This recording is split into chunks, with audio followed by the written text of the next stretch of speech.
Hello guys, welcome back to my YouTube channel Momnus Vlogs. আপোনালোকক মোৰ YouTube চেনেললৈ স্বাগতম জনাইছো। আপোনালোকক আজি আমি আন এটা বিষয়লৈ পৰামৰ্শ আগবঢ়াম। আপোনালোকে কেনেকৈ অমৃত বৃক্ষ আন্দোলনত নিউ ৰেজিষ্ট্ৰেশ্যন আৰু আগতে যিবোৰ ৰেজিষ্ট্ৰেশ্যন কৰিছিল সেই ৰেজিষ্ট্ৰেশ্যনবোৰ কেনেকৈ ৰিনিউৱেল কৰিব সেই বিষয়ে আপোনালোকক এটা ভিডিঅ' দিবলৈ আগবঢ়াইছো। পোনপ্ৰথমে আপোনালোকে আপোনালোকৰ মোবাইলৰ পৰা গুগল ব্ৰাউজাৰত যাব বা যিকোনো ব্ৰাউজাৰত যাব। ব্ৰাউজাৰত গৈ আপোনালোকে টাইপ কৰি দিব অমৃত বৃক্ষ আন্দোলন। মই আগতে টাইপ কৰাই আছিল, সেইটো দেখাই দি আছো। অমৃত বৃক্ষ আন্দোলন টাইপ কৰাৰ পিছত ফাৰ্ষ্ট যিটো লিংক আহিব গভ অফ আছাম, এইটোত ক্লিক কৰিব।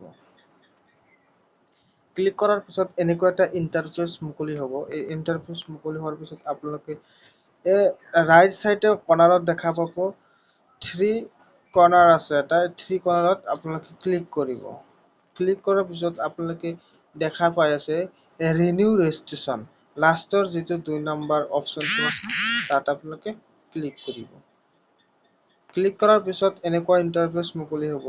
তাৰপিছত আপোনালোকে মোবাইল নাম্বাৰ, আপোনালোকে যেতিয়া ৰেজিষ্ট্ৰেশ্যন কৰাৰ সময়ত যিটো মোবাইল নাম্বাৰ ইউজ কৰিছিল বা যিটো মোবাইল নাম্বাৰ দিছিল সেইটো মোবাইল নাম্বাৰ ইয়াত বহাই দিব। মই মোৰ মোবাইল নাম্বাৰটো বহাই দি আছো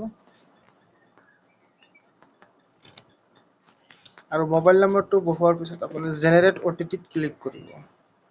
জেনেৰেট অ'টিপি ক্লিক কৰাৰ পিছত এনেকুৱা ধৰণৰ অ'টিপি আহি যাব আৰু এনেকুৱা ইণ্টাৰফেচ মুকলি হ'ব আৰু টাইম দিয়া থাকিব। এই টাইমৰ ভিতৰতে আপোনালোকৰ অ'টিপিটো বহুৱাব লাগিব।